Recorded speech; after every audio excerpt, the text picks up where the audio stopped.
Hello దోస్తో, welcome to SR facts. మన Indian wrestler Vinesh Phogat ప్యారిస్లో జరిగిన ఒలింపిక్స్లో ఫైనల్ వరకు చేరుకున్నది. కానీ ఆమె దురదృష్టం కొద్దీ ఫైనల్ మ్యాచ్కి ముందు వెయిట్ చెక్ చేస్తే ఒక 100 గ్రామ్స్ ఎక్సెస్ ఉండడం వల్ల డిస్క్వాలిఫై అయిపోయింది. ఇక్కడ డిస్క్వాలిఫై అయితే ఎలాంటి మెడల్స్ రావు. ఇప్పుడు గేమ్ ఆడి ఓడిపోయిందనుకో సిల్వర్ మెడల్ వస్తుంది, గెలిస్తే గోల్డ్ మెడల్ వస్తుంది. కానీ డిస్క్వాలిఫై అయిపోవడం వల్ల ఆమెకు ఎలాంటి పథకాలు రాలేదు. ఇప్పుడు ఆమె ఒక లక్కీ ఛాన్స్ కొట్టేసే అవకాశం ఉంది. దాని గురించే మనం మాట్లాడుకోబోతున్నాం. సో వీడియోని పూర్తిగా చూడండి, లైక్ చేయండి, నా ఛానల్ని సబ్స్క్రైబ్ చేసుకోండి, వీడియోని కూడా షేర్ చేయండి. ఇక్కడ ఫస్ట్ మనం మాట్లాడుకోవాల్సింది ఆమె నిజాయితీ గురించి. ఫైనల్ మ్యాచ్కు ముందు రోజు ఆమె వెయిట్ చెక్ చేసుకుంటే 52 kg ఉంది. కానీ ఈమె పార్టిసిపేట్ చేసిందేమో 50 kg విభాగంలో. As per rules and regulations ప్రకారం 50 kg కంటే ఎక్స్ట్రా ఉండకూడదు. కానీ ఈమె 2 kg ఎక్స్ట్రా ఉంది. ఆ వెయిట్ని తగ్గించుకోవడానికి నైట్ అంతా మేల్కొని స్కిప్పింగ్ చేసింది, సైక్లింగ్ చేసింది, ఇంకా రకరకాల ఎక్సర్సైజ్లు చేసింది. తన డ్రెస్ సైజుని తగ్గించుకుంది, తన హెయిర్ని కట్ చేయించుకుంది. అయినా కూడా ఫలితం లేకపోవడంతో ఆఖరికి ఆమె బ్లడ్ని కూడా వేయించుకుంది వెయిట్ డ్రాప్ అవ్వడానికి. అంటే గేమ్లో గెలవడానికి తన జీవితాన్నే పణంగా పెట్టింది ఆమె.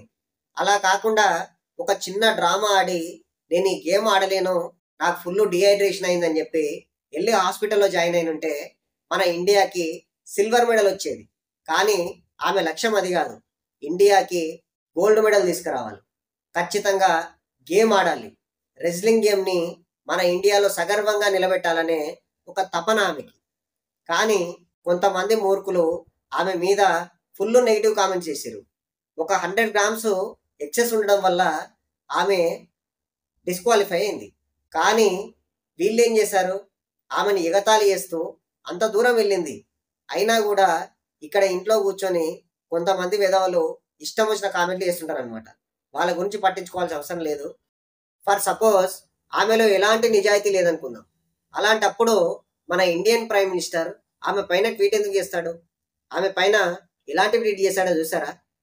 ఒకసారి ట్వీట్ కూడా చూపిస్తాను చూడండి. ఆ ట్వీట్లోని సారాంశం, మీరు ఛాంపియన్స్కే ఛాంపియన్, మీలో పోరాట పటిమ చాలా ఉంది, మీరు పట్టు వదలరు అసలు పడితే. అలాంటప్పుడు మీరు ఎందుకు వెనక్కి తగ్గాలి? మీకు గవర్నమెంట్ సపోర్ట్ చేస్తుంది, వీలైతే వాళ్ళతో మాట్లాడదామని కూడా చెప్పారు ఆయన. బై ద నెక్స్ట్ డేనే మన ఇండియన్ గవర్నమెంట్ రంగంలోకి దిగి ఆమెతో అప్పీల్ చేయించింది సిఏఎస్లో. సిఏఎస్ అంటే court of arbitration for sports. ఇందులో ఆమె న్యాయ పోరాటానికి దిగింది. అట్లీస్ట్ తనకు సిల్వర్ మెడల్ అయినా ఇవ్వాలని. ఎందుకంటే ఆమె ఫైనల్ వరకు చేరింది. ముందు మ్యాచ్లో కాదు కదా ఓడిపోయింది, సెమీఫైనల్లో కాదు కదా. అయితే ఫైనల్లో గెలిస్తే గోల్డ్ వస్తుంది, ఓడిపోతే సిల్వర్ వస్తుంది. ఆమె అడిగిన దాంట్లో కూడా నాకు న్యాయం ఉందని అనిపిస్తుంది. అందులోనూ ఆమె ఏ డోపింగ్ టెస్ట్లోనో దొరికి, లేకపోతే వాళ్ళని బ్లఫ్ చేస్తూ దొరికి ఆమె డిస్క్వాలిఫై అయిపోలేదు కదా. జస్ట్ కేవలం 100 గ్రాములు మాత్రమే వెయిట్ తక్కువ ఉండడం వల్ల ఆమె డిస్క్వాలిఫై అయింది.